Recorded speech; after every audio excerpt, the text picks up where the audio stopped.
Sir, Kamlesh Prajapati encounter मामले को लेकर इतने दिन बीत जाने के बाद किस तरीके की बातचीत जो आपने जो मांगे रखी थी उसमें सरकार ने क्या मांगी, पोस्टमार्टम जो रिपोर्ट आई है उस पर क्या कहना है?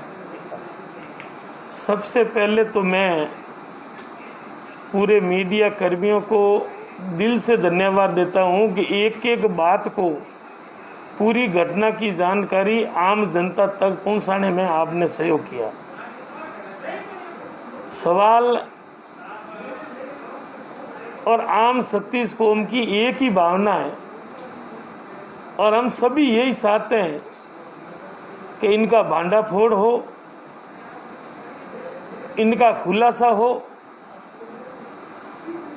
और ये फुटेज बाहर आने के बाद में तो आक्रोश और बढ़ा है कि ये जांच करना हमारा काम नहीं,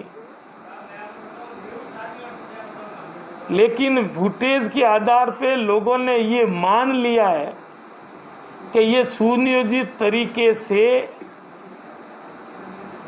एक तरह से साजिश करके हत्या की गई है। ये खुला हमारा आरोप है।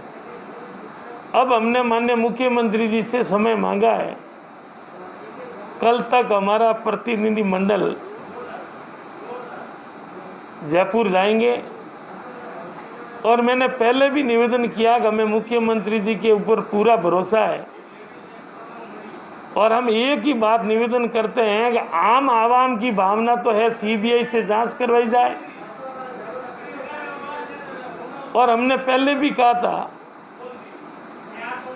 कि यह न्यायिक जांच में हाई कोर्ट के पूर्व ईमानदार वरिष्ठ जज तो मुख्यमंत्री जी से मिलेंगे, उनसे एक ही रिक्वेस्ट करेंगे कि हमें आपके ऊपर भरोसा है।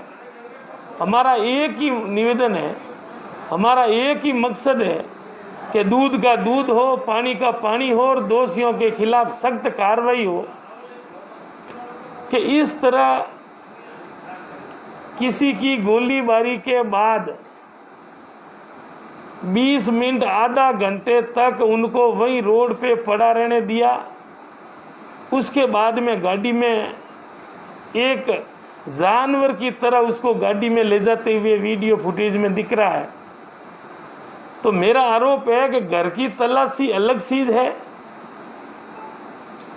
और हत्या एनकाउंटर अलग चीज है। तो आप उनको पकड़ने गए, उन्होंने सामने से कोई गोलीबारी नहीं की, कोई क्रिया प्रतिक्रिया नहीं की, उसके उपरांत भी गोली मारने की और उसको मारने की नौबत कहाँ आई? और मान लो गोली मारने के बाद इतने समय तक रोड के ऊपर उनको क्यों रोक के रखा?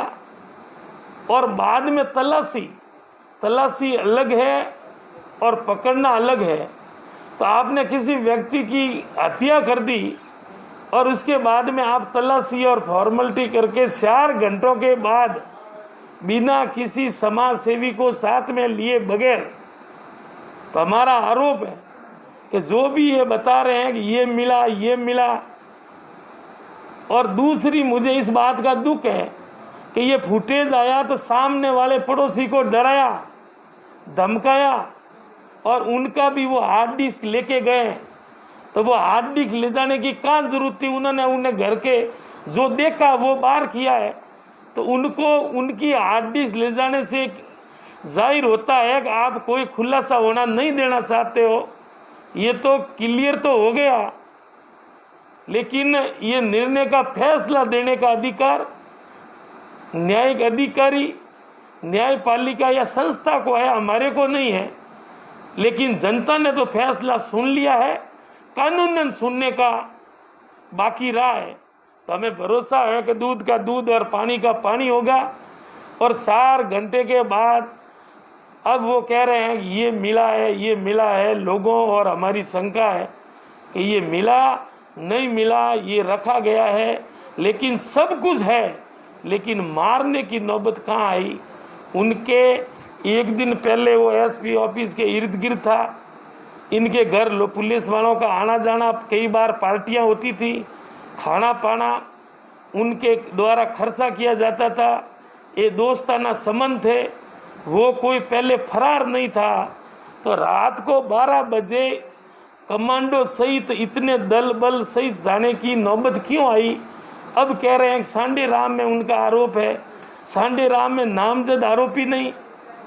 और मान लो आपको डाउट है कि ये भी आरोपी साथ में था, तो ये कभी कोई फरार थोड़ी था, इनके खिलाफ कोई वारंट पेंडिंग नहीं। ये बाड़मेर में ही धंधा कॉन्ट्रैक्टर का करता था, तो पहले पकड़ लेते या 4 दिन बाद में पकड़ लेते, कौन सा पार्ट टूट जाता? आपने जिस तरह से, ये हमें पूरा यकीन है, किसी के दबाव में या पुलिस की मनमानी, और ये भी सुनने में आ रहा है कि मैंने कॉन्ट्रैक्टर का काम करता हूँ, अब मेरा कोई काम नहीं है, मैं किस बात का हफ्ता दूं, ये भी बात सामने आ रही है। उनको हफ्ते के लिए दबाव दिया गया और इस तरह से सुनियोजित तरीके से हत्या की गई है। पोस्टमार्टम रिपोर्ट के बारे में क्या कहना, क्या आपने उसको भी देखा है? उसमें भी कुछ जो बयान दिया? मैंने पहले भी कहा कि मैं कानून के अलावा कोई बात दूसरों की तरह मैं नहीं कहता हूँ, लेकिन पोस्टमार्टम रिपोर्ट जो आई है, इनसे साफ जाहिर होता है कि सीने में खाली साइड 3 गोलियां इस तरह मारी गई कि जैसे किसी बदले की भावना से हत्या करना हो। मान लो एक गोली लगने से आदमी घायल होता है, तो रेगुलर लगातार 3 गोलियां मारने की कहाँ नौबत आई? मारने के बाद उनको तुरंत क्यों नहीं ले जाया हॉस्पिटल? और कई ऐसा भी पड़ोसियों से हमने पता किया है कि 4थी गोली हमने नहीं देखी, गाड़ी में मारी या कहाँ मारी, ये सुनने में आ रहा है। तो हमें तो सरकार, माननीय मुख्यमंत्री जी के ऊपर और न्यायपालिका के और सीबीआई पे, सब पे भरोसा है कि जिस एजेंसी को सरकार निर्णय करे। लेकिन मैं दोबारा, अगर परिवार को कोई ऐतराज और संदेह हो तो वो स्थानीय डिस्ट्रिक्ट कोर्ट में या एडीजी साहब बैठते हैं, तो हम उनको भी सूचना देंगे कि हमें ये संदेह है। हम तो चाहते हैं कि हम कोई धन दौलत नहीं मांग रहे हैं। हमारा बंदा नौजवान जो उभरता हुआ छोटा बड़ा व्यापार कर रहा था, उनको मौत के घाट उतार दिया। हम कोई पैकेज नहीं मांग रहे हैं, हम न्याय मांग रहे हैं, और हमें विश्वास है कि ये पाप का घड़ा फूटेगा और एक एक बात आम आवाम में बाहर आएगी। और ऊपर वाला देख रहा है कि किस तरह से इनको मारने की नौबत क्यों आई, ये समझ से बाहर है। तो आज आप मुख्यालय पहुंचे हैं, तो फिर किनसे मुलाकात हुई आपकी और क्या मांग? आज तो एक सामाजिक रीति रिवाज के उनके परिवार में बुजुर्ग लोग, माँ बाप है या परिवार के अन्य सदस्य है, तो एक सामाजिक और हमारे धार्मिक रीति रिवाज के अनुसार बैठने आना पड़ता है। तो मैं बैठने के लिए आया, तभी समाज बंधुओं की एक संघर्ष समिति बनी है, तो उन्होंने कहा भाई हम यहाँ इकट्ठे हुए बैठे हैं, तो उनको भी हमने निवेदन किया कि मैं, आप संघर्ष समिति और समाज बंधु और सतीश को जो भी कहेगी, मैं आपकी भावना की कदर करते हुए पहले भी कहा कि न्याय मांगते वक्त पद मायना नहीं रखता है, और न्याय के लिए और न्याय से बड़ा पद नहीं मानता मैं, और मेरे लिए पद बड़ा नहीं है। मैं अंतिम दम तक संघर्ष करूंगा कि हमें न्याय दे, और किसी ने अगर इसमें आनाकानी की तो पद मेरे लिए बड़ा नहीं है, मैं न्याय नहीं मिला तो पद भी छोड़ सकता हूं। केंद्रीय राज्य मंत्री कैलाश चौधरी ने आरोप लगाया है कि इसके पीछे निर्दोष नेताओं का हाथ हो सकता है, आपका क्या कहना है? ये काम न्यायपालिका का है। हम तो कह रहे हैं पुलिस ने गोली मारी है और उन्होंने सुनियोजित तरीके से हत्या की है। अब पैर किसका है, हाथ किसका है, वो न्यायपालिका में अपने आप आ जाएगा, मैं क्यों कहूँ।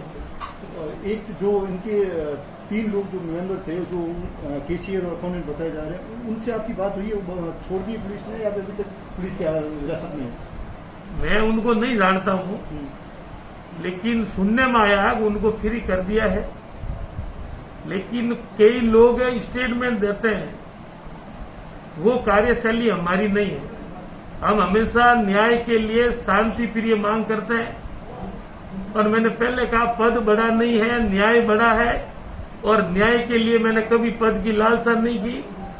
मुख्यमंत्री जी को पूरा भरोसा है, और हमें कहीं संदेह हुआ कि न्याय में कहीं आनाकानी हो रही है तो मैं न्याय के लिए सतीश कोम और समाज के साथ में हूं।